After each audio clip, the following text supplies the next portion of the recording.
Reciban un cordial saludo de parte de nuestras autoridades, de nuestro ministro, el doctor Francisco Alaví, y de sus dos viceministros. Reciban un cordial saludo de parte de las autoridades del Instituto Nacional de la Salud, que hace posible esta sesión sincrónica de trabajo, y de las autoridades de la Dirección Nacional de Epidemiología. Este día vamos a tratar el tema de abordaje integral de enfermedad febril eruptiva con énfasis en sarampión. Nos acompañan 4 colegas, expertos cada uno de ellos en sus campos de trabajo. El primero de nuestros ponentes será el doctor Guillermo Barahona, pediatra infectólogo, presidente de la Comisión Nacional de Sarampión. Acto seguido, la licenciada Rosa Noemi Jiménez, referente de vigilancia de epidemiología de enfermedades prevenibles por vacunación de la Dirección de Epidemiología. A continuación, presentará el doctor Wilson Avendaño. Él es médico epidemiólogo de la Unidad de Epidemiología de Campo de la Dirección de Epidemiología. Y vamos a cerrar con broche de oro con nuestra amiga la doctora Yamilet Hernández, quien es la epidemióloga de la Dirección Nacional de Inmunizaciones. Estimados colegas, vamos a tener el espacio de las ponencias. Les pedimos por favor que guarden sus preguntas para el final. Vamos a tener un espacio, ya sea por mano alzada o a través del chat al finalizar las 4 presentaciones. Hola, buenas tardes. Mucho gusto. Vamos a dar inicio a esta capacitación. Como dijo el doctor, sean bienvenidos. Esperamos poder resolver sus dudas clínicas de mi parte y en el resto de las ponencias en cuanto a epidemiología, vacunas y brote corresponde. Vamos a tratar de ser lo más concisos para no aburrirlos, pero también tratando de hacer énfasis en las características de la enfermedad que importan. Vamos a ver. Bueno, recuerden que sarampión es una enfermedad ya que es considerada erradicada, pertenece a las enfermedades reemergentes. Hay otras por ahí que están circulando, no es la única. Tenemos también polio, tenemos otras enfermedades más complejas que esperamos que nunca se acerquen a nuestras regiones como ébola, etcétera. Por ahí se escuchaba que hubo un caso de chikungunya reciente en Guatemala y otro brote de las enfermedades.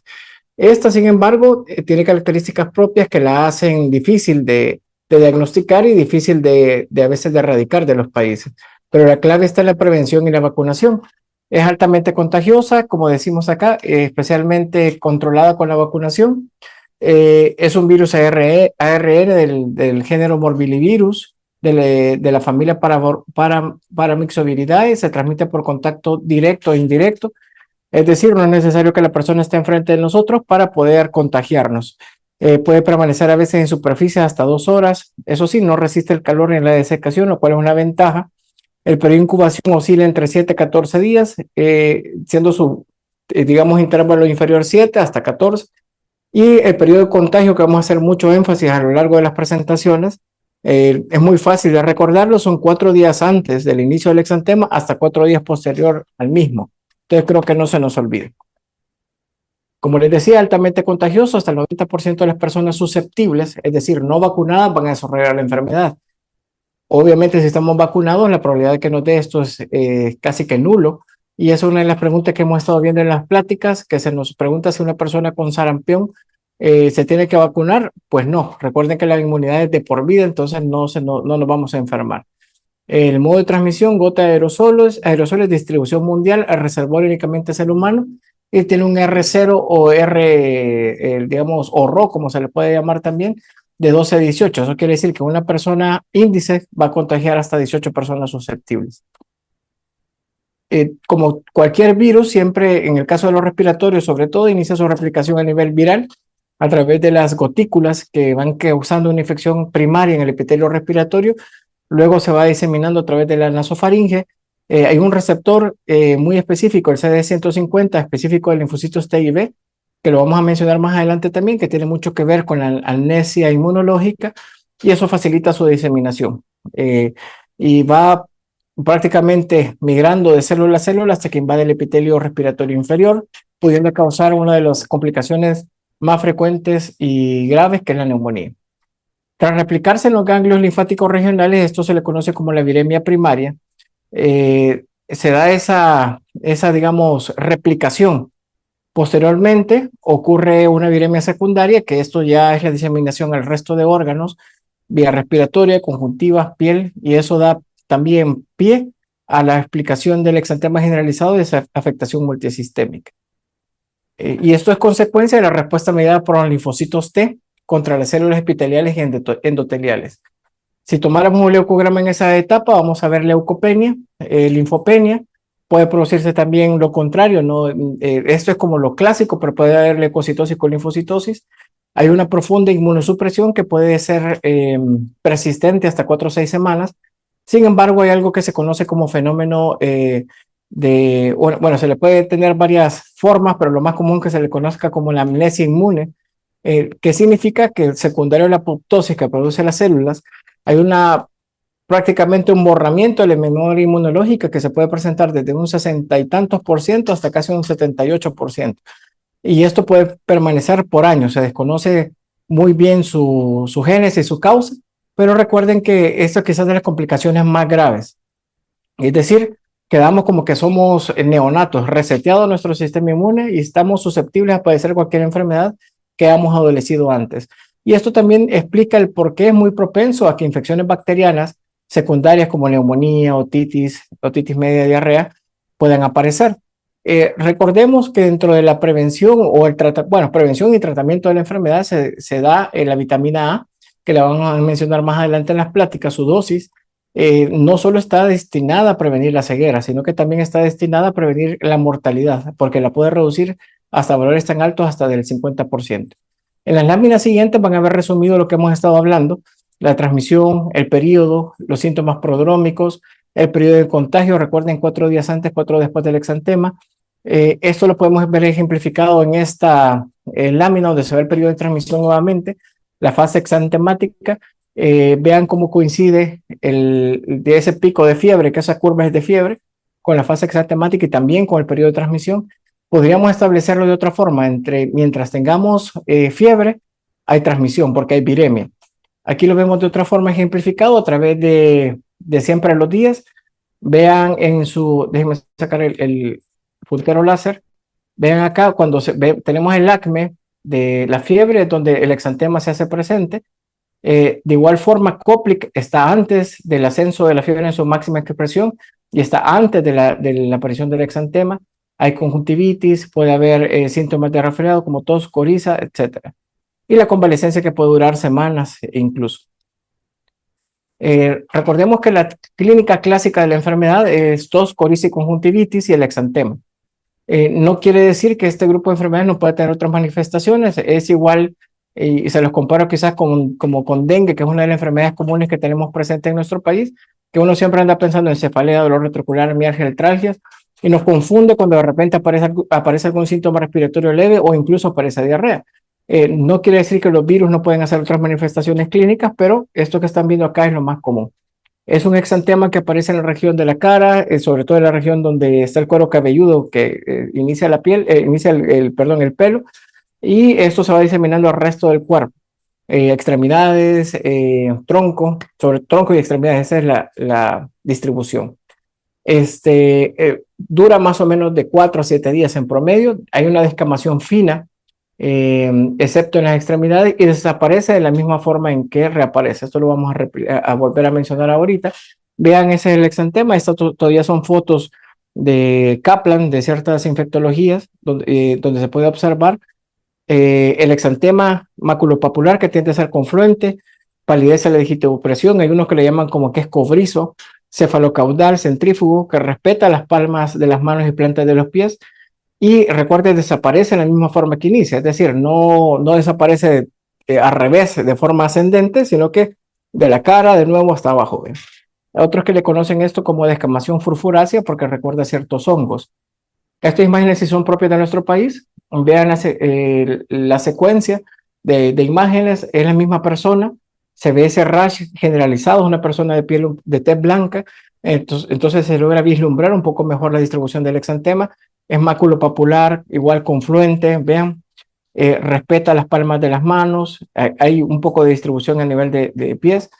Esto quizás sería lo más fácil para todos nosotros que tengamos este tipo de exantema, porque se hace difícil en personas de tez morena, donde se hace el rash a veces menos visible.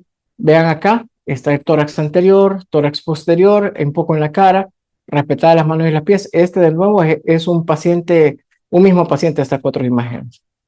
Vean acá esta distribución, un poco tez más blanca, siempre la distribución. Recuerden que el rash o el exantema no nos dice nada si no lo unimos con la historia clínica. Necesitamos esos datos que lo vamos a mencionar ahorita en los diagnósticos diferenciales, porque si solo tenemos el rash, difícilmente vamos a establecer una hipótesis diagnóstica. Vean este paciente, de nuevo, el exantema hasta es difícil vislumbrarlo, pero se ve aquí en los bordes, vean. Se ve como que es un mapa, ¿verdad? Está confluente, se ve hasta aquí abajo, en la siguiente lámina también. O sea, sí es bastante evidente la distribución. Las manchas de Koplik, recuerden que ellas se considera que tienden a ser patognomónicas. Lastimosamente no se presentan en todo el porcentaje de los pacientes, sino que se presentan aproximadamente en el 50-80% de los casos, y eso hace que tenga una sensibilidad baja y una especificidad alta. Por tanto, se dice que si no aparecen, la probabilidad de que sea sarampión es baja. Recuerden que son máculas finas, vamos a ver las imágenes con borde eritematoso, hay unos que le ven hasta azuladas. Realmente eso de azul nunca lo he logrado vislumbrar, al menos en las fotografías. Vamos a ver qué van diciendo los colegas que tienen la oportunidad de examinar estos casos si logran vislumbrarlas o tomar fotografías buenas. Recuerden que eso tiene que aparecer antes del exantema, entonces si aparece junto al exantema, probablemente no sea eso. Vean acá, se logra ver las manchas, ese borde eritematoso, el puntito blanco siempre alrededor ahí por el segundo o tercer molar. Creo que se visualiza bien. Vean acá de este lado, estas otras imágenes. Estas confunden un poco más porque pareciera como que se tratara de una moniliasis. Evidentemente, si esto es Koplik, solo va a estar en esta región. A diferencia, si esto fuera una moniliasis, pues es generalizado. Vamos a observar lesiones en toda la boca.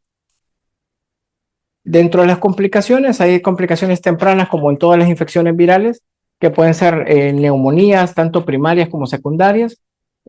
Bronconeumonía, que es lo mismo, estafilococo aureus, hemófilos y neumococos son los agentes bacterianos más comunes de causar una sobreinfección.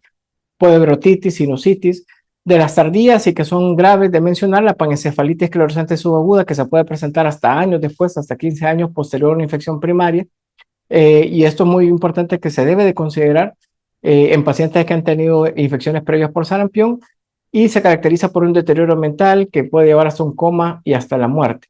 Dentro de otras complicaciones que podemos encontrar, pues están las encefalitis, crisis convulsivas, que son de las más raras. Y la mortalidad, que no es nada despreciable, que puede llegar hasta un 30%, con secuelas neurológicas hasta de un 70%. La mortalidad realmente depende mucho del área donde se presente, el hacinamiento, como veremos en la siguiente lámina. En esto les muestro las otras complicaciones que están asociadas a la enfermedad, como deshidratación, desnutrición, ceguera. Hablábamos de la amnesia inmune y esto también puede producir una reactivación, agravamiento de la tuberculosis. Sarampión negro, que no es una variante de sarampión, sino que es una complicación porque hay una CID, es decir, una sepsis generalizada por el virus y produce esto. La neumonía primaria o secundaria y la la panencefalitis esclerosante subaguda. Este es el target del virus, es su célula diana, el linfocitos. Te borra la memoria adquirida contra otras enfermedades, dejando al paciente vulnerable, como ven acá, por años. Eso es lo difícil. La panencefalitis que se presenta hasta años posterior a la infección primaria, el tropismo del virus que tiene por estas células de T y B. Vean el receptor CD50, que es el que permite que esto vaya proliferando, y a veces estos receptores tienden a ser a futuro targets para desarrollo de otras vacunas. Neumonía, la que también es la causa principal de muerte, no son estas complicaciones neurológicas graves las principales, gracias a Dios. La mortalidad puede llegar a aumentar significativamente si vemos que hay un hacinamiento en poblaciones no vacunadas. Eso es bien importante que lo tengan. Vamos a hablar un poquito de diagnósticos diferenciales. Vean estas imágenes, son dos pacientes diferentes. En la parte izquierda de su pantalla se ve un lactante con lesiones papuliformes, en un rash que no confluye, generalizado. Hay ciertas lesiones que sí confluyen en tórax, si pueden observar acá. Y este otro paciente ya más grande, un paciente adolescente, tiene estas lesiones que se pueden describir como mar rojo en islas blancas maculares. Evidentemente, ahí pueden poner sus comentarios, no vamos a hacer preguntas abiertas de qué creen que es, pero son válidas sus opiniones. recuerden que son dos cosas diferentes. Esta imagen se les he traído a cuenta para que vean lo difícil que es establecer diagnósticos sin historia clínica y solo por exantema. O sea, esto podríamos haber puesto nosotros que esto se trataba de un sarampión y me hubieran creído, pero realmente no, esto es una rubiola y se va acompañado de otras características que les vamos a mencionar y evidentemente el otro sí pues parece un dengue, ¿verdad? El dengue tiene esa característica de presentación que yo creo que es la más frecuente que todos hemos visto y aún así, a pesar de que uno puede decir es patognomónico de dengue, definitivamente no. Puede estar presente en otras enfermedades. Cuando se trata de los diagnósticos diferenciales, pues casi siempre vamos a estar hablando de paciente pediátrico, porque es donde tenemos las febriles exantemáticas y es donde más casos podemos o tenemos un abanico grande de enfermedades. Vean este otro niño, es un escolar, tiene descamación, tiene lengua en fresa, tiene como rash, se podría decir en la cara, estos que parecen arañazos, este es un único paciente. Al lado derecho hay otro paciente diferente, en el cual se observa esta inyección conjuntival, se ven los ojos rojos, este exantema a distribución a predominio de miembros inferiores, descamación fina y como ligero edema de extremidades. Hay un montón de enfermedades que se parecen, incluso pareciera que son el mismo paciente, pero realmente no. Lo que hemos tratado de ejemplificar en estas láminas es la escarlatina. Recuerden que en la escarlatina puede haber descamación de extremidades, hay lengua en fresa, hay el antecedente de una infección ya sea de piel o una faringomigdalitis como vía de entrada. Respeta esa área que están viendo a nivel de la piel que se llama triángulo de Filatov en la cara. Y tenemos estas líneas que son las líneas de Pastia, que también son conocidas. Y recuerden que cuando uno toca la piel es sumamente áspera. Y al otro lado, pues tenemos un paciente con una enfermedad de Descartes en la edad pediátrica, la enfermedad de Kawasaki, en la cual hay inyección conjuntival, exantema, edema de extremidades y esa descamación fina que hace sugerente a la enfermedad. Esta es una enfermedad, de nuevo insisto, de Descartes, no es la primera que usualmente uno piensa. Esta lámina es importante porque se ve la aparición del exantema en relación a la fiebre. Ya les esbozaba algo en las láminas previas donde les decía que la fase de sarampión en la que aparece el exantema es cuando hay más fiebre. En el acme de la fiebre es cuando aparece.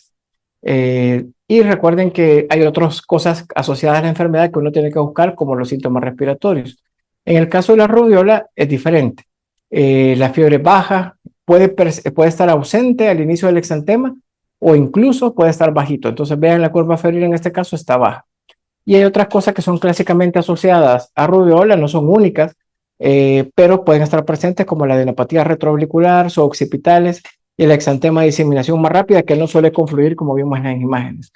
Rociola quizás para mí es de las enfermedades que más se parece a sarampión porque se presenta en niños menores, la fiebre es muy alta, pero la característica diagnóstica se la da el padre a uno.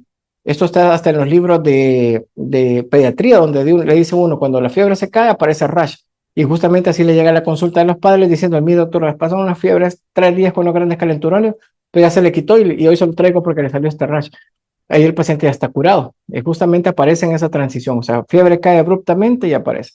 La clave está, el exantema inicia en el tronco y se extiende hacia afuera. O sea, ¿se acuerdan cómo era el otro, el de sarampión? Comienza en cara y va para abajo. Es descendente, este no, este es al contrario, aparece en tronco y se disemina. Y si ustedes ven un exantema de rociola, es igualito que de un dengue. La clave está en la vacunación, como habíamos mencionado. Si el paciente está vacunado, difícilmente vamos a pensar en un sarampión. Y los nexos epidemiológicos que son importantes de determinar. Aquí diferenciándolo con dengue, en el caso de dengue puede haber un poquito de faringitis leve cuando se trata del inicio de la enfermedad, pero van otros síntomas clásicos como dolor retroocular, mialgia, artralgia, lo que ya conocemos. A diferencia de la otra enfermedad, que hay posiblemente una conjuntivitis y el tipo de exantema que coincide con la aparición de la fiebre alta. Y recuerden que el exantema del dengue, si bien puede tener dos exantemas, el primero es un rash eritematoso en las primeras 48 horas, que parece como que se ha bronceado, en un rash rojito, parejo, que es el que todos hemos visto cuando examinamos, que le ponemos una rash de marrón en islas blancas que aparece 2 días posterior a la caída de la fiebre. O sea, nada que ver con lo de sarampión. Aquí está comparativamente escarlatina, que la habíamos mencionado. Solo recordarles la textura de la piel es áspera, tenemos la pastia, la lengua en fresa y que tenemos Filatov también. En el caso de Kawasaki, solo remarcarles, se parece un montón. Si quieren un dato fino, le mencionaba al grupo de ayer que la conjuntivitis que presenta Kawasaki, porque se parecen un montón, ambas son no exudativas en frecuencia, tienen el limbo respetado, que recuerden que el limbo es la parte externa de la córnea, del ojito donde se conecta con la esclerótica. Labio fisurado sangrante, lengua de fresa, extremidades con cierto edema y la fiebre prolongada mayor de 5 días que no responde. Y no hay síntomas respiratorios. Hay otras enfermedades que vale la pena mencionar. Recuerden que tenemos también el parvovirus B19, que es el eritema infeccioso, que se le conoce con el signo de la bufetada, por eso está enmarcado en la cara.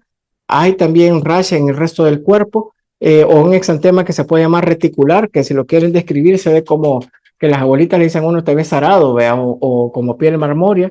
Puede haber otro tipo de exantema en parvovirus B19 que comprometen más rodillas, y quieren ponerse más finos y exquisitos. También parvovirus da otro tipo de exantemas muy bonitos, eso por cierto, exantemas que se llaman exantemas en guante y calcetín, que literalmente solo las manos y solo los pies están afectados y no deja de ser una enfermedad benigna. En el caso de enterovirus, recuerden que está la enfermedad de mano, pie, boca. En este tipo de enfermedad están afectadas estas regiones anatómicas. Uno quisiera que el paciente lea el libro o el virus lea el libro y a veces no lo lee. Entonces, en vez de mano, pie, boca, termina siendo mano, codo, rodilla, nalga. Entonces, pero no quiere decir que no sea la enfermedad. Aquí está resumido lo que hemos hablado. Solo presten atención a esto que está aquí de las manchas de Forchheimer, que se las voy a mostrar ahorita de rubiola, y las pápulas de Nagayama, que están presentes en ruciola, que son cositas quizás finas que nos pueden ayudar a determinar el diagnóstico. Vean las de Forchheimer y las de Nagayama hasta el lado derecho. Esta es rubiola y esta es... uy, perdón, se me fue la idea ahí. Quiero ver, era... no, perdón, rociola y la otra rubiola. Sí, lo dije bien. De la dislexia me afectó. Esta es rociola y esta es rubiola. Así, tal cual. Esto hace recordar a las lesiones petequiales que aparecen en... No, perdón, lo dije al revés otra vez. Perdón, este rubiola, que son las de Forchheimer, que aparecen como lesiones petequiales que recuerdan mucho a la fenogomelitis bacteriana. Y la rociola son enantema, que se llama la Nagayama. Gracias, está el equipo pendiente. De nuevo, el resumen de la distribución de los rash. Vean que nos puede ayudar a diferenciar el cefalocaudal de sarampión, escarlatina, a veces afecta tronco, cuello y axila, aunque puede ser generalizado. La rubeola, que es cefalocaudal, la rociola, que comienza en tronco y luego extremidades, y parvovirus, que también en cara, tronco y extremidades. Y cómo aparece con relación al tipo de fiebre. Por ejemplo, parvovirus aparece cuando la fiebre ya está ausente. Bueno, y esto era lo que les traía. Vamos a dejar las preguntas para último, si tienen. Y espero que esté siendo de su agrado las presentaciones. Hola, buenas tardes a todos. Bienvenidos a este importante espacio. Agradecer al doctor Barahona por esa importante retroalimentación con relación al abordaje clínico del sarampión. Recuérdense que estamos haciendo estas capacitaciones con el objetivo de retroalimentarnos para dar la respuesta como equipo multidisciplinario. Iniciamos recordando que la vigilancia epidemiológica del sarampión y la rubiola encontramos mediante la vigilancia integrada de enfermedad febril eruptiva. Esta capacitación está dirigida a todo el equipo multidisciplinario que comprende tanto personal médico, de enfermería, laboratorio clínico, etcétera, todas las disciplinas que nos accionamos ante la vigilancia de esta enfermedad. El alcance es para todo el Sistema Nacional Integrado de Salud. Recordemos que la identificación de casos y hacer vigilancia para el sarampión es trabajo de todo el personal de salud y de todas las instituciones del Sistema Nacional Integrado de Salud y sus colaboradores.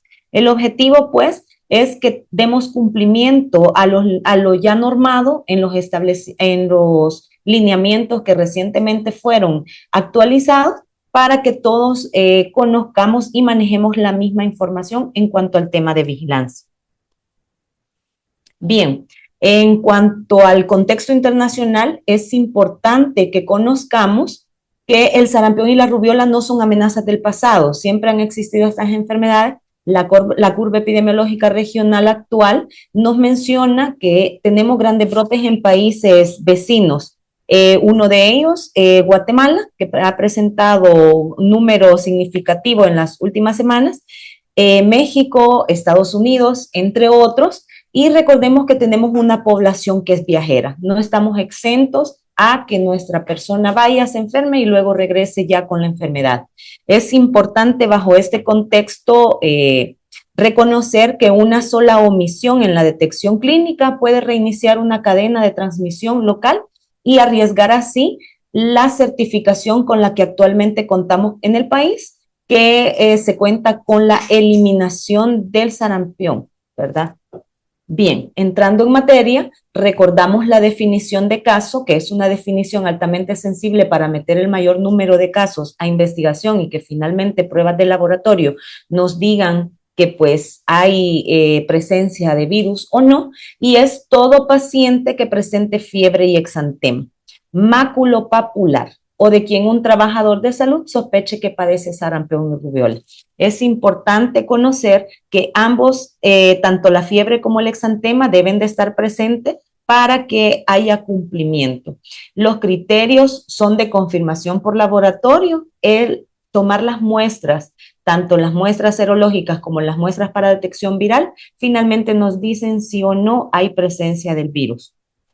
Recuerden, por favor, lo importante que es la aplicación, que todo paciente que consulte en sus establecimientos y presenten fiebre y exantema, da cumplimiento a la definición para enfermedad febril-eruptiva y que tenemos que someterlo a investigación. Bien, el protocolo de notificación en VIGEPES incluye la notificación, la toma de las muestras e investigación y la clasificación. En cuanto a la notificación, es importante que recordemos que este es un evento de notificación inmediata, que tenemos un margen no mayor a 24 horas para hacer la notificación oficial en nuestro sistema. Hacemos uso del formulario 1, que es la notificación de eventos de interés epidemiológico, y media vez hacemos la notificación del caso en el sistema, se activa una alarma vía correo, tanto a nivel nacional, al nivel regional y a nivel CIBASE. La toma de las muestras es importante también. Recuérdense que para esta utilizamos el formulario VIGEPES-2, que es la solicitud de muestras de laboratorio para enfermedades de evento de interés. Y para esta vigilancia en específico necesitamos la toma de las 3 muestras: suero, orina y un hisopado nasofaríngeo. Es importante que, por favor, recuerden que el procesamiento de estas muestras es únicamente para el Laboratorio Nacional de Salud Pública, quien es el laboratorio acreditado y certificado para el procesamiento de estas muestras. Esta incluye una fase de investigación que lleva un abordaje tanto clínico y el de la visita domiciliar, que es obligatoria. Tenemos para dar cumplimiento a esta fase de investigación un periodo menor a 48 horas. Recuerden que tenemos en vigilancia el principal objetivo, que es cortar cadenas de transmisión.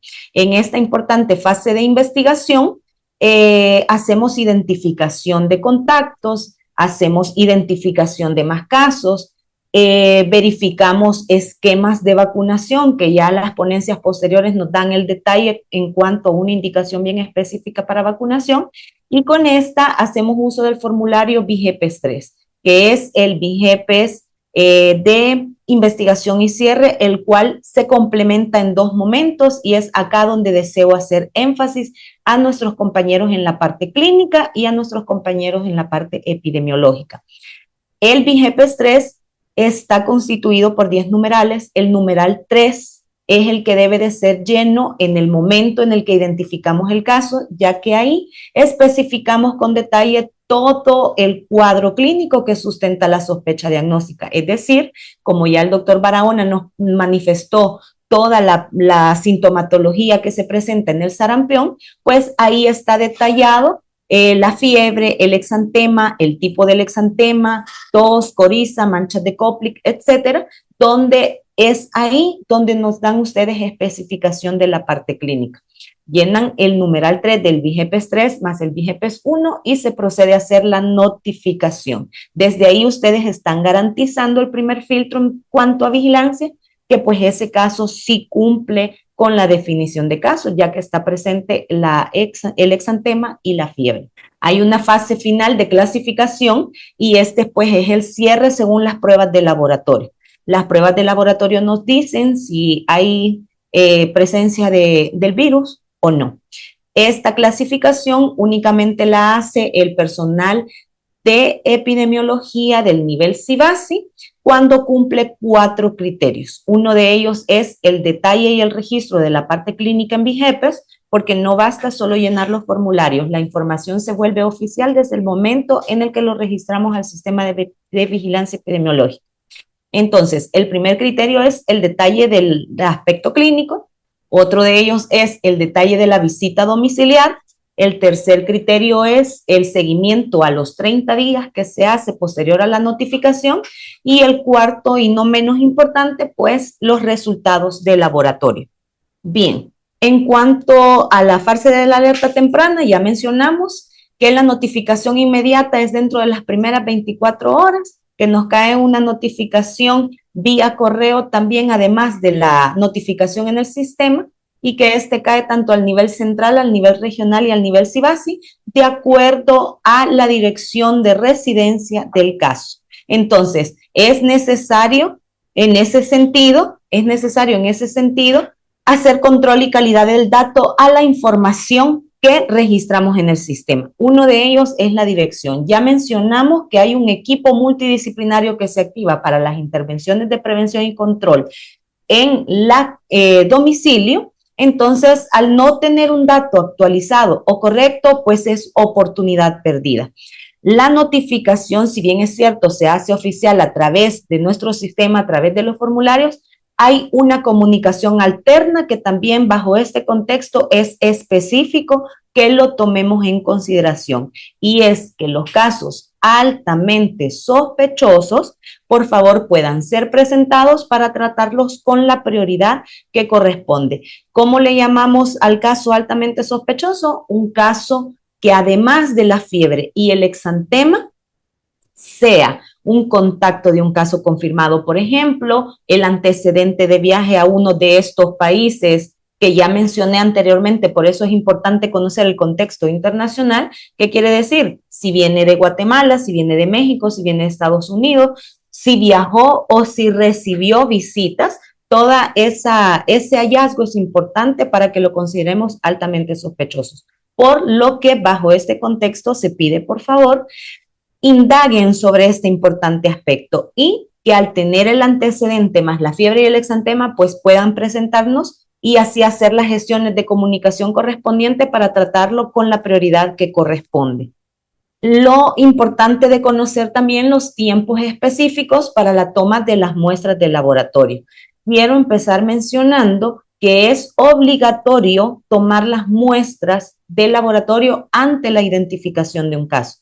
¿Qué significa? Tengo que aprovechar la oportunidad de que tengo al caso acá en el establecimiento. Son 3 muestras las que vamos a tomar. Una de ellas es el suero sanguíneo, otra de ellas es el hisopado nasofaringeo y la muestra de orina. Tenemos tiempos específicos y para las 3 partimos del día 0 del exantema.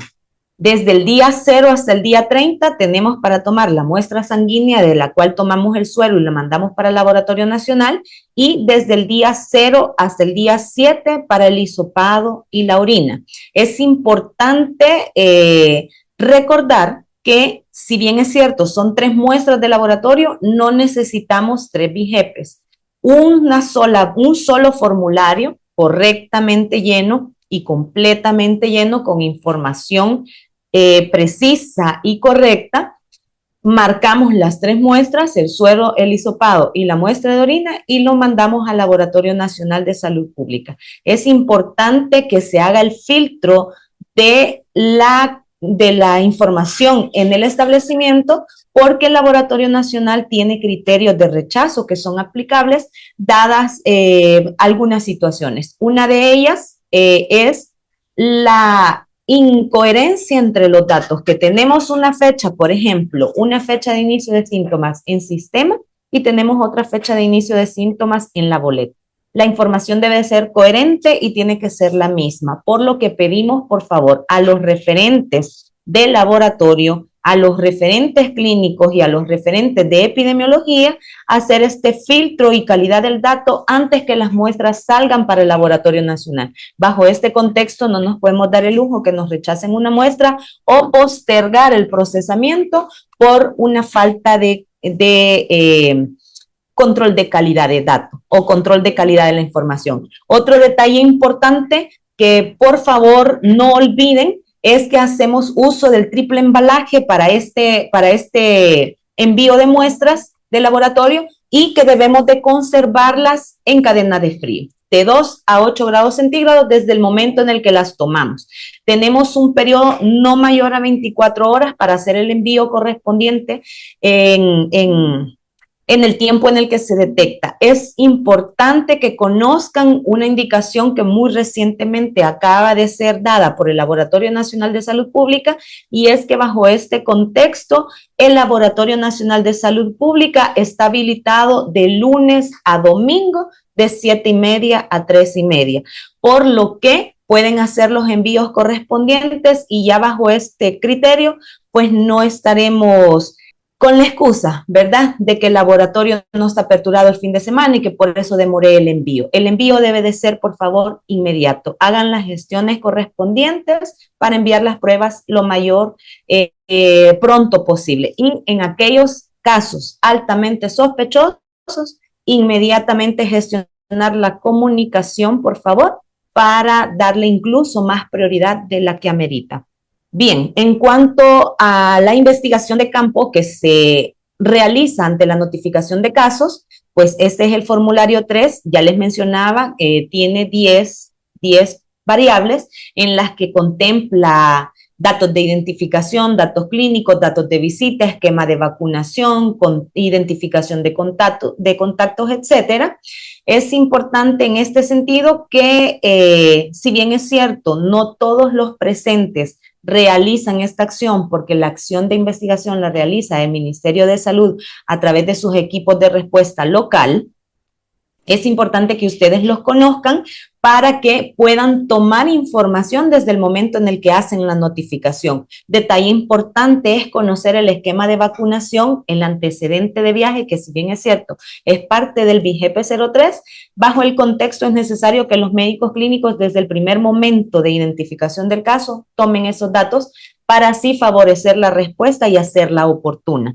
Bien, para la clasificación final, esta les mencioné que la clasificación la vamos a hacer en primer lugar de acuerdo a los resultados del laboratorio. Si los resultados pues son negativos, se descarta el caso. Si los resultados son positivos, pues se confirma y se hace una serie de intervención, de intensificación de intervenciones, porque ya desde la sospecha hemos intervenido con un cierto número de acciones de prevención y control. Ante la confirmación, lo que hacemos es intensificar. Ya les había mencionado los 4 criterios, uno de ellos los recuerdan, por favor, la parte clínica, la parte de visita domiciliar, el seguimiento a 30 días y las muestras de laboratorio. Todas estas actividades de la vigilancia nos la miden a través de indicadores que son estándar objetivo de OMS. Estos indicadores nos permiten poder evaluar el desempeño en toda nuestra actividad de vigilancia. La tasa de notificación es de 2 casos por 100,000 habitantes y todos deberán estar evaluados por arriba del 80% mínimo, como les repito, es estándar objetivo de OMS. El porcentaje de notificación semanal, el porcentaje de casos sospechosos con investigación adecuada, casos con visita domiciliar registrada en el BIGEPES en un periodo menor a 48 horas, la toma de las muestras correspondientes, que éstas sean enviadas al laboratorio con oportunidad y que el laboratorio nos brinde un resultado con oportunidad. Todos estos son parte de indicadores que deben de estar arriba del 80%. Es trabajo de todos mantener estos indicadores por arriba de lo esperado. El personal de salud debe de contar específicamente con un esquema de vacunación dirigido precisamente para la protección de los equipos que se activan para dar la respuesta en primera línea, y en este momento hacemos énfasis en la de sarampión y rubiola, es SPR. Todo el personal que carezca de tener documentación que le permita demostrar que tiene su dosis de SPR, pues deben de recibir al menos una dosis, pero no es desconocimiento para ustedes que deben de contar con el esquema completo. En ese sentido, hacemos por favor la petición que el personal de salud cuente con sus dosis de vacunas que ya están establecidas. Hepatitis B, neumococo, influenza, COVID y TDPA. Recuerden que no estamos solo modo sarampión, sino que somos equipos de respuesta para muchos de los eventos y por eso es la necesidad de la inmunización en el personal de salud. Bien, con relación al impacto de la vigilancia, recuérdense que una detección rápida apaga las cadenas de transmisión local y es nuestro principal objetivo. La detección de la fiebre y el exantema nos permite hacer una notificación. La notificación nos permite tener acciones coordinadas, que los equipos de respuesta rápida actúen en el momento oportuno con el objetivo, como nuevamente lo repito, cortar cadenas de transmisión. El cumplimiento de indicadores pues nos permite estarnos evaluando en qué aspectos, ¿verdad?, de la vigilancia podemos mejorar y cuáles aquellos los podemos conservar, ¿verdad?, para tener el mayor control que tengamos en cuanto a este importante evento. Es importante que todos estén, por favor, plenamente conscientes de que la detección en tiempo oportuno nos permite hacer una contención adecuada, pero que es importante también que tengan muy consciente que la omisión de este nos puede hacer una grave afectación en salud pública. Hasta acá mi presentación. Continúan los compañeros. Por favor, recuerden tener sus preguntas a la mano, que al final de las presentaciones con mucho gusto se les dará respuesta. Gracias. Hola de nuevo. Espero que se encuentren bien. Vamos a darle continuidad al tema. Ahora vamos a tratar la parte de la intervención del brote. Lo importante es saber que, bueno, tras el aparecimiento, la sospecha de un caso que cumpla la definición que se ha emitido, la definición operativa, ¿verdad? Que tenemos un paciente con fiebre y que ha presentado exantema maculopapular, más algunas de las características que ya conocemos, como son la tos, esa inflamación de la mucosa, que es la coriza, y la conjuntivitis, bueno, con al menos de uno de esos más el exantema, pues entonces determinamos la sospecha clínica de la presentación de un caso de sarampión. Entonces, ¿qué hacemos? ¿Cómo activa el sistema de atención en el sentido de la intensificación de las acciones de prevención con los equipos de respuesta rápida? Pero esto es de inmediato, ¿verdad? Ante el aparecimiento de una sospecha de este caso, pues detona el accionar de los equipos para poder proceder a hacer todas esas medidas que nos van a permitir realizar una contención adecuada. En tal sentido, pues, no es ni por ser que necesario que esperemos hasta que tengamos los resultados del laboratorio, de las pruebas que se han tomado previamente, como el suero, el hisopado nasofaríngeo o el examen de orina, sino que arrancamos con la sola sospecha de que se trate de un caso de sarampión. Esa es una aclaración muy importante a realizar. Y entonces arrancan todas las acciones de la respuesta rápida ante este caso. Bueno, ya que nosotros hemos sospechado que estamos en presencia de un caso de sarampión, a través de la evaluación clínica del paciente, la presentación de esos signos y síntomas característicos que nos hacen pensar en esta posibilidad, pues pasamos a la notificación. Ya vimos nosotros, como nos explicaban antes, la necesidad de hacer la notificación bajo el criterio de lineamiento de VIGEP, a través del llenado del VIGEP 01, y esta activación, esta notificación debe hacer o provocar una activación del equipo de respuesta rápida en menos de 24 horas. Esta intensificación de acciones en cuanto a la investigación debe resultar en la indagación de información en el paciente, ¿verdad?, sobre los lugares donde él ha transcurrido, donde se ha movilizado mientras, digamos, ha presentado la sintomatología del aparecimiento del exantema 4 días antes, 4 días después, incluso a 21 días antes, para determinar dónde pudo haberse expuesto él al contagio de esta enfermedad y, por tanto, establecer la ruta crítica que nos va a permitir, pues, orientar específicamente las actividades para poder hacer contención. En la fase 4, pues, precisamente vamos a implementar esas medidas de contención utilizando de herramienta principal, pues, la ruta crítica del paciente, ya habiendo provocado para el paciente, pues, la medida más importante que sería el aislamiento por 5 días después, hasta 5 días después del aparecimiento de su exantema, y para los contactos, ya sea familiares, laborales, académicos, si se encuentra en la escuela, si en una guardería, ¿verdad? Los compañeros, las personas con las que ha sostenido un contacto estrecho, pues estas personas deben entrar en un proceso de cuarentena y adicionalmente iniciar el proceso de colocación de sus vacunas respectivas para lograr un bloqueo inmunológico. Bueno, en la última fase, pues, procuramos la documentación del proceso, la evaluación de las métricas en base a cómo se ha actuado en el procesamiento de las medidas de prevención, de contención de esta enfermedad, y lo hacemos a través de varios instrumentos que ya están normalizados, que están oficializados, como la evaluación de la respuesta rápida, en el caso de un brote, a través de la estrategia 717.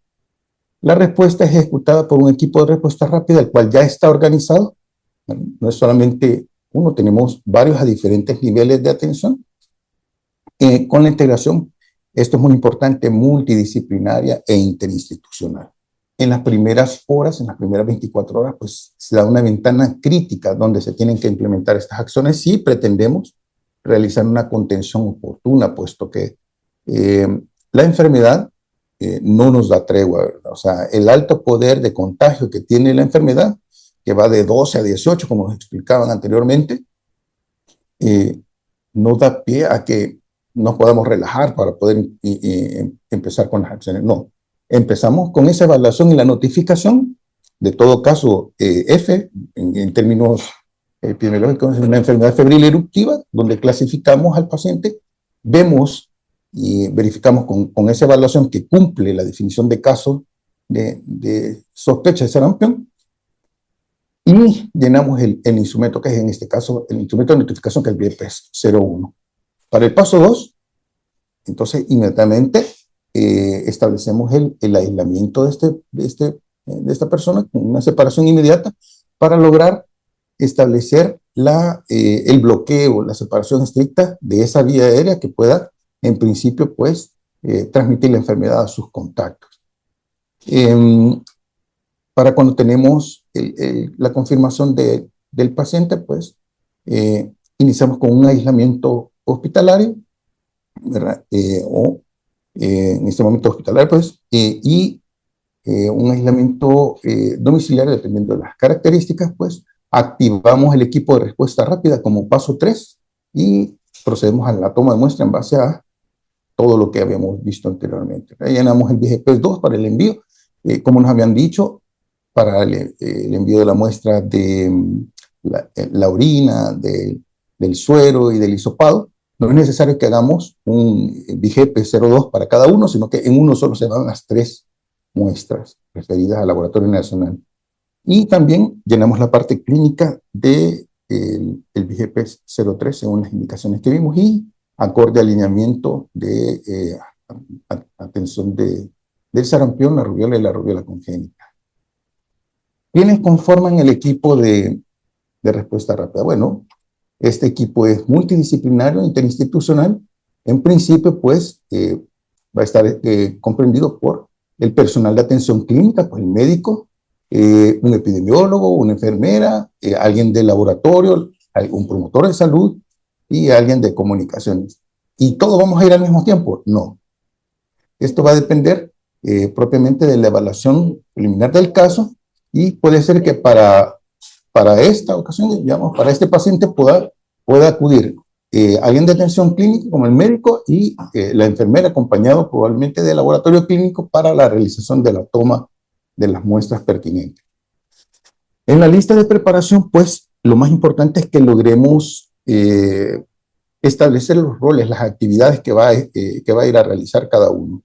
Y estas consisten básicamente en establecer quién va a realizar la entrevista del paciente, la evaluación del paciente, quién va a tomar la muestra, evidentemente el personal del laboratorio, y quién va a hacer el llenado de los instrumentos, ¿verdad?, para poder agilizar el proceso de esta evaluación, de esta investigación. La revisión de los lineamientos PIGEPES también es otro factor importante para darle cumplimiento a cada uno de los pasos, y la preparación de los instrumentos y los formularios no permite que nosotros improvisemos, ¿verdad?, sino que vayamos ya con todos los elementos necesarios a campo para poder establecer el llenado adecuado de estos elementos. Bueno, llegamos a la fase de preparación.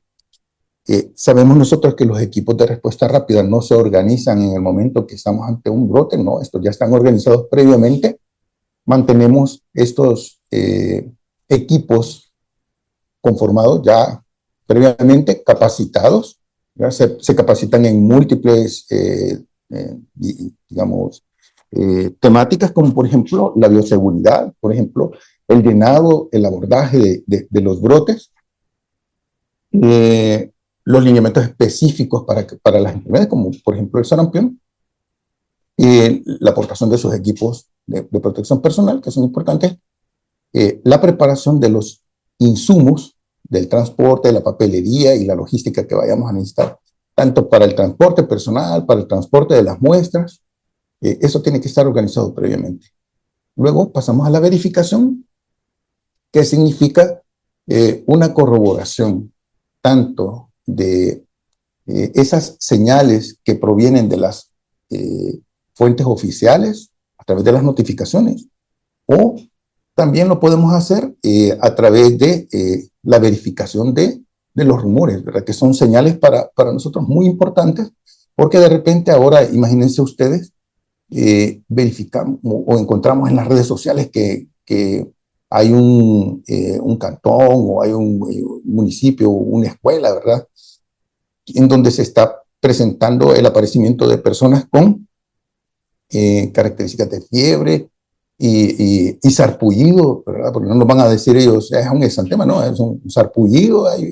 Hay 3, 4 pacientes o personas que han presentado esta sintomatología, y entonces nosotros tenemos que llegar, tomarle la palabra a ese rumor, ¿ya?, acercarnos a ese espacio para verificar si se trata de esta posibilidad y proceder a clasificar o descartar el evento. Es muy importante que hagamos esto, sobre todo cuando estamos intensificando las acciones de control de esta enfermedad. Bueno, la activación del equipo de respuesta rápida persiste, ¿verdad?, mientras se le da seguimiento a este evento. La postdetección incluye, pues, el establecimiento de una mesa de trabajo, una mesa de crisis, donde se evalúa el seguimiento, el comportamiento, la evolución de este brote, teniendo reuniones iniciales con los datos disponibles, ¿no?, pero después aumentando, incrementando todo el conocimiento de ese brote a través del compartimiento de la información, tanto clínica, laboratorial, como, digamos, de inmunización. La revisión de la normativa, la fijación de los objetivos específicos de esta investigación tiene que ser muy clara, y procedemos al despliegue a campo. Luego que hemos tenido toda esta etapa de preparación, pues nos desplazamos a campo a poder realizar todas las acciones pertinentes para el cometido. Entonces, definimos operacionalmente el caso o el contacto, donde determinamos, pues, las características de tiempo, lugar y persona para el evento, y la preparación de los formularios que tienen que estar ya preparados, y la logística que comprende, pues, todo el aparataje, digamos, la utilización de los instrumentos que vayamos a utilizar, de los elementos para las tomas de muestras, etc. Entonces podemos hablar de que en estas 24 horas críticas tenemos como misión conocer ese evento, desplazarnos al lugar in situ para poder de primera mano recolectar la información, las evidencias que nos permiten, pues, dimensionar la magnitud de este evento, establecer las medidas con las que vamos a procurar la prevención y, por supuesto, el control a través de pues, todas las acciones que vamos a realizar desde el principio, desde el mismo principio. Por eso decimos que el criterio de oportunidad es muy importante con esta enfermedad, porque al nomás nosotros darnos cuenta a través de la notificación de una sospecha, pues procedemos con el accionar. Y realizamos la activación del sistema a través de la coordinación interinstitucional con pues, todas las instituciones que puedan participar, el Ministerio de Educación, digamos, las alcaldías, los gobiernos locales, para poder unificar las acciones y procurar pues una contención mayor. Para eso, pues en el despliegue del terreno y las acciones de la zona cero comprenden a la llegada, el traslado inmediato del equipo, la investigación local in situ. Es importante que ahora que tenemos la bondad de contar con esos elementos de georreferenciación a través de las aplicaciones tecnológicas, ahora desde el teléfono le puedo captar tanto la longitud como la latitud de los espacios y tener al milímetro pues determinado ahí el punto exacto donde se suceden los eventos. Esto es crítico para que nosotros logremos orientar todas las acciones y que tengan el mayor éxito. La logística operativa comprende pues toda esa organización previa de las visitas, del seguimiento, del control, las entrevistas que se van a realizar a los contactos, la distribución de los miembros para realizar rastreos efectivos de estos contactos, donde procedemos pues a captar la información sociodemográfica, tanto como de identificación, y el sexo, la edad, la dirección exacta del paciente, del contacto, los aspectos clínicos, por supuesto, cómo está evolucionando en el paciente esta sintomatología, los registros de vacunación, que son importantísimos, ¿verdad? Tiene o cuenta con su tarjeta de vacunación, lo cual significa que sí ha sido inmunizada la persona. El esquema está completo, está incompleto, le falta alguna dosis, se la podemos poner, se la ponemos en el lugar. ¿Cuál es el nivel de exposición que ha tenido este contacto? ¿Ha sido grande? ¿Ha sido intermedio? Pues lo podemos, digamos, evaluar durante la investigación in situ y cuáles son las medidas de control que podemos establecer, ya sea el aislamiento o la cuarentena. Llegamos al punto en que determinamos, pues, el tiempo de transmisibilidad de la enfermedad, que parte del conocimiento del momento en que se expresa el exantema, ¿verdad? Cuando ya va ese sarpullido, lo que nos decía el doctor Barahona, que este exantema parte de la cabeza al cuello, el tórax, el abdomen, y después se disemina a las extremidades, y que marca el principal momento para la identificación de los demás tiempos que vamos a establecer en la ruta crítica y en la línea de tiempo del caso, del brote.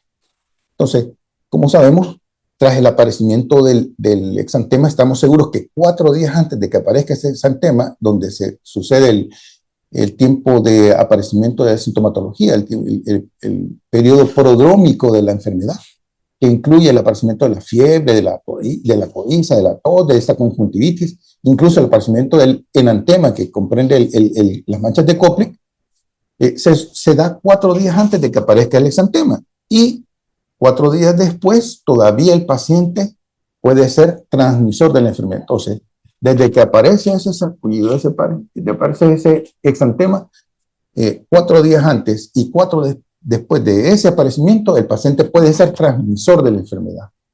Eso es importantísimo epidemiológicamente porque nos obliga a conocer cuál ha sido la movilidad de este paciente para determinar el nivel de exposición que ha dado a otras personas y digamos, clasificarlas como un contacto potencial de este paciente. Entonces, también nos marca la posibilidad de ir en retrospectiva hasta la identificación de dónde se pudo haber contagiado este paciente, cuál es la fuente de contagio. Entonces evaluamos a 21 días antes si ha salido del país, si ha tenido contacto con personas extranjeras, sobre todo los que son o los que hayan estado en los países que han reportado casos de sarampión en este momento. Tenemos varios a nivel centroamericano que ya tienen reportes importantes de esta enfermedad, y es importante que nosotros conozcamos si este paciente ha tenido ese riesgo, si ha tenido esa exposición, o cómo pudo haber obtenido o cómo se pudo haber contagiado. Y, por supuesto, cuáles son los tipos de contagio que tiene también para transmitirla. Y para eso construimos la ruta crítica, ¿ven? Y partimos de esa información, ¿verdad? ¿Ha viajado este paciente en el último mes? ¿Ha recibido visitas de alguien que lo haya venido a ver, que lo haya venido a visitar, que ha estado en estos países? ¿Cuáles son los contactos que pueda tener este paciente en su casa? ¿A qué centros asistenciales ha acudido mientras ha estado con la presencia de la sintomatología? Y también, pues, si ha derivado la condición para una atención hospitalaria. Es importante que logremos determinar también cuál es el personal de salud que ha tenido contacto con este paciente, ¿verdad?, en el tiempo en que es transmisor de la enfermedad, para poder tomar todas las medidas pertinentes al caso. Los elementos de la investigación, entonces, nos obligan a tener información precisa, tanto como les mencionaba, del prodromo o el exantema, conocer esos antecedentes de viaje o la posible fuente de infección que haya tenido el paciente, los desplazamientos durante el periodo de transmisibilidad, y mencionábamos, pues, cómo está su estado de vacunal. Gracias. Bien, en el establecimiento de esta ruta crítica, los movimientos, determinando la cronología de los eventos, incluyendo, pues, la fecha de movilización, digamos, para poder lograr establecer el nexo, si es tenido un contacto con alguien que proceda de esos lugares, o incluso con un paciente que ha sido confirmado con esta enfermedad, cuál ha sido ese desplazamiento, tanto interno como externo, y cuáles son los lugares visitados en su comunidad, ¿verdad? Ha ido a la iglesia, ha ido a un evento social, a una boda, fue a un bautizo, se reunió en la escuela o en la universidad con más personas, o en el trabajo, ¿verdad? Es importantísimo que logremos establecer esos contactos para darle seguimiento a este caso. Justamente esto expresa lo que les decía, pues tenemos el caso, analizamos cuáles son sus contactos familiares, cuáles son los contactos en su núcleo. En el anillo 1, pues en el anillo 2, el dominio comunitario, pues ha ido al trabajo, a una fábrica, a una iglesia, a un evento, como les decía, un evento público. Acabamos de tener nosotros una temporada fuerte y continua de eventos de concierto. Es importantísimo saber si este paciente, mientras ha estado en periodo de transmisibilidad, acude a uno de estos eventos masivos. Y también en cuanto a la intensificación de la investigación para establecer una zona de alta amplificación en el transcurso del paso del paciente en su periodo de transmisibilidad, en las salas de espera de las emergencias, en las áreas donde ha recibido atención o se le ha hecho algún tipo de estudio, como áreas de radiología, o se ha estado en consulta externa exponiendo a más personas. Una falla crítica en este proceso es poder subestimar el riesgo que existe en el contagio de un personal de salud que después se va a quedar dando atenciones a más personas y no determinar que él mismo haya sido un contacto directo de este paciente, y que en un periodo de incubación que va de 7 a 21 días, aproximadamente a los 14 días, que es el promedio, está apareciendo con sintomatologías coincidentes con sarampión, que se trate de un sarampión y que también inicie un proceso de transmisión de la enfermedad y una replicación adicional de casos. Bueno, esta estrategia entonces pretende que logremos determinar, pues, esas consultas, esas emergencias, el transcurso de las atenciones hospitalarias que tenga recientes, y pues todo el movimiento que haya tenido en escuelas, guarderías u otros espacios.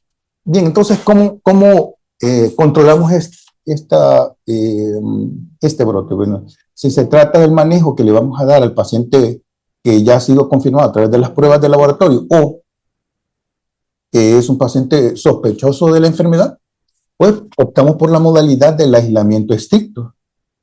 Inicialmente, pues, con un aislamiento hospitalario en una sala adecuada, ¿verdad? Y con el correspondiente monitoreo clínico diario, que es riguroso, que es obligatorio, ¿verdad? Ya sea, pues, con esa ronda diaria de evaluación de la evaluación de su sintomatología, la verificación de la hidratación y, por supuesto, la dotación de la vitamina A, de esta vitamina de retinol, porque esto puede prevenir la queratitis que puede llevar a ceguera al paciente, el rastreo respectivo y exhaustivo de todos los contactos que pueda tener a través del establecimiento de esa ruta crítica y el llenado de actualización de todas las características en sus instrumentos de registro, como el dije. Bueno, ¿y qué pasa con el que es contacto? Bueno, imagínense, yo estoy en contacto con un paciente en su fase de transmisión. Bueno, eso me convierte en una persona que ha estado expuesto y puede potencialmente desarrollar la enfermedad. Tendría que tener como modalidad una cuarentena estricta con 21 días de cuarentena posterior al último contacto que haya tenido con esta persona. Tener un seguimiento diario que puede ser tanto presencial a través de una visita del personal de salud o puede ser telefónica. Doctor, ¿cómo amaneció ahora? Bien, sí. Durante 21 días esa llamada va a ir registrando el comportamiento para determinar el aparecimiento de la sintomatología y poder determinar si en algún momento este paciente se pueda convertir en una sospecha de sarampión también. Entonces, realizamos el bloqueo inmunológico a través de la aplicación de la vacuna inmediata a las personas que determinamos que han sido contacto y la búsqueda activa comunitaria e institucional a través por la determinación de la ruta crítica, pues de los espacios, de los anillos que habíamos visto, ¿verdad? Del anillo domiciliar, del anillo comunitario, ¿verdad? O del anillo de atenciones de salud que haya activado el paciente a través de las atenciones que haya buscado en su proceso de desarrollo de la enfermedad. Entonces, la protección del equipo de salud es importantísima en este sentido, pues necesitamos que haya una verificación estricta del estado vacunal del personal de salud, por supuesto. Entonces tenemos que tener la SPR puesta, la SR. El uso de mascarillas es mandatorio, o sea, no puedo estar yo en una unidad de atención de pacientes sin portar una mascarilla que me permita la protección adecuada. Recomendamos pues la N95 para este efecto y el control y exposición de la higiene es riguroso. También el virus pues lo podemos combatir a través de estas medidas de higiene. Para finalizar, los criterios de cierre del brote, bueno, hay criterios generales de cierre de los brotes de enfermedades, pero el lineamiento de sarampión, rubiola y rubiola congénita, pues nos describen ahí cuáles son los criterios específicos para que podamos decir que estamos con un brote controlado y poder llegar al punto de cierre de este brote. Y esos son que tengamos 12 semanas completas sin casos confirmados, ¿verdad? Desde el inicio del exantema del último caso que tengamos registrado, que el 100% de los casos sospechosos en estas 12 semanas hayan sido clasificados, que tengamos una documentación completa del seguimiento de los pacientes y los contactos y que haya habido una búsqueda activa y esta haya resultado negativa en los municipios donde se han registrado casos de sarampión.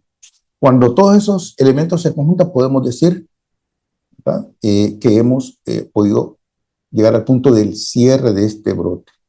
El cierre no es un acto administrativo, sino que es la conclusión técnica bien sustentada, bien documentada de todas las indagaciones, de toda la investigación, para poder decir que estamos libres nuevamente de esta enfermedad.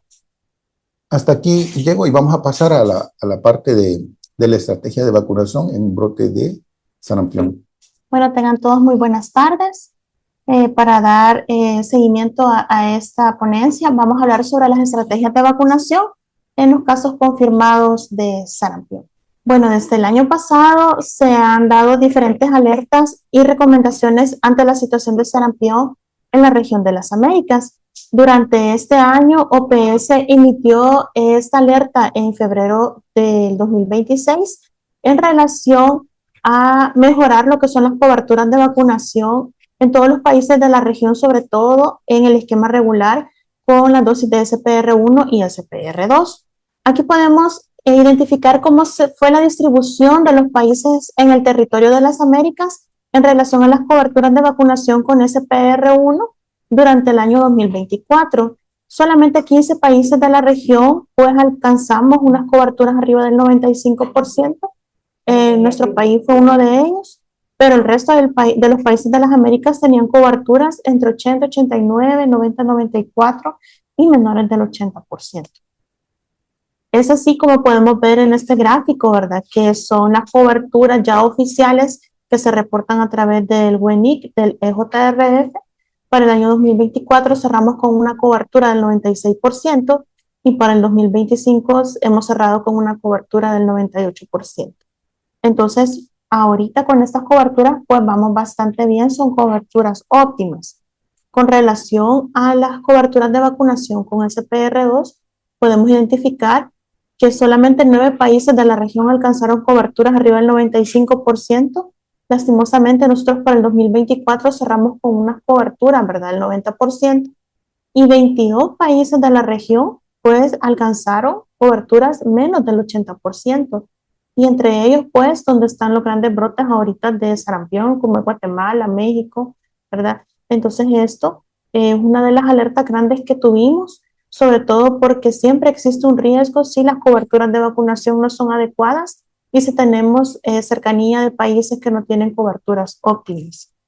En relación a este dato, para el 2024, pues cerramos con una cobertura del 91 con SPR2 y para el 2025 con una cobertura del 96%. Es importante identificar, ¿verdad?, que en nuestro esquema nacional de vacunas, pues ya para este año se han dado múltiples cambios, entre ellos, ¿verdad?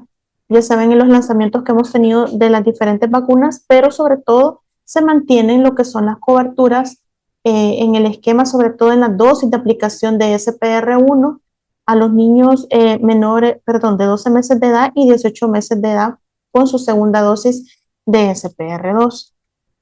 También estas actualizaciones se dieron en el lineamiento técnico para la prevención y control del sarampión, rubiola y síndrome de rubiola congénita y parotiditis, el cual se actualizó el año pasado ante las diferentes alertas de los brotes que teníamos en la región de las Américas. Entre las actividades de vacunación que está reflejado en este lineamiento es que habla sobre la vacunación en niños con dosis cero de 6 a 11 meses de edad, lo cual disminuye, ¿verdad?, lo que es el riesgo de tener la enfermedad, pero sobre todo es importante de que completemos el esquema regular a los 12 meses y 18 meses de edad. También es necesario completar los esquemas de vacunación o iniciarlos en el momento en que tengamos niños de estas edades y que lastimosamente no estén vacunados, pues recordemos que las dosis se aplican a los 12 meses y la segunda a los 18 meses de edad. También es importante, ¿verdad?, establecer las actividades de la ruta crítica, como mencionó el doctor Wilson. Es importante en la entrevista identificar lo que es la ruta crítica de desplazamiento, porque así depende lo que es la estrategia de vacunación, porque no solo vamos a ir a hacer acciones a nivel domiciliar, sino que a través de la ruta crítica y de traslado que este paciente ha tenido. También es importante tener coordinaciones intersectoriales, porque recordemos que muchos de estos jóvenes o estudian en universidades o también están en guarderías o en centros educativos. Es importante mantener estrategias de comunicación intersectorial. Y bueno, intensificar las actividades de vacunación, ¿verdad?, con una dosis de CPR en aquellas personas que les faltan, sobre todo los que son los contactos. Con relación a la vacunación, también es importante recordar que a nivel nacional, actualmente la vacuna que se aplica es una vacuna sarampión, paperas, rubiola SPR, que es una vacuna de virus vivo atenuado, que viene en una presentación de un frasco vial unidosis que requiere una reconstitución con diluyente. esta vacuna debe diluirse únicamente y exclusivamente con el diluyente específico que es proporcionado por el fabricante y bueno, queda estrictamente prohibido el uso de solución salina, agua destilada u otro tipo de solvente, ya que esto compromete lo que es la potencia de la vacuna y aumenta el riesgo de eventos adversos.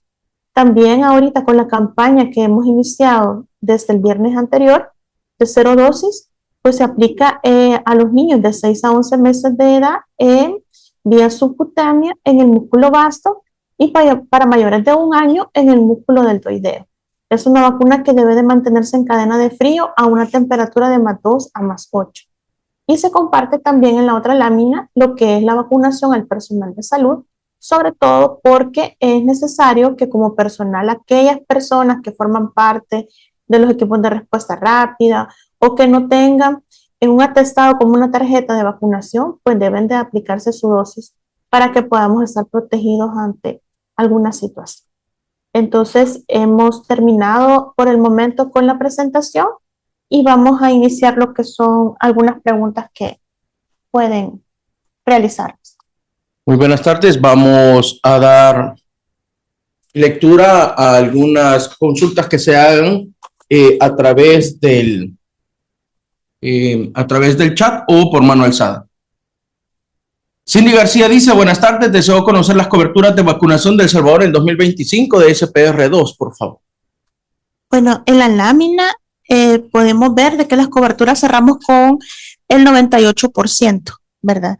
Eran años comparativos, ¿verdad? Y podemos visualizar ahí cómo estaban las coberturas para el 2024 y para el 2025 hemos cerrado con el 98%, con el 96%, perdón, para SPR2. Muy bien, colega. Si hay alguna otra consulta, le damos lectura y pues se la pasamos a cualquiera de nuestros 4 excelentes ponentes de este día. Para el doctor Barahona, buenas tardes. ¿Cuál sería la dosis de vitamina A para niños y adultos? Dice Miguel Ángel Rodríguez Correa. Pues la dosis es de 50,000 para los menores de 6 meses, de 100,000 para 6 meses a 1 año, y mayores de 1 año son de 200,000 unidades internacionales. Blanca Estela Amaya Gutiérrez dice, buenas tardes, una consulta. A mí me dio sarampión cuando era bebé. ¿Siempre me puedo aplicar la vacuna?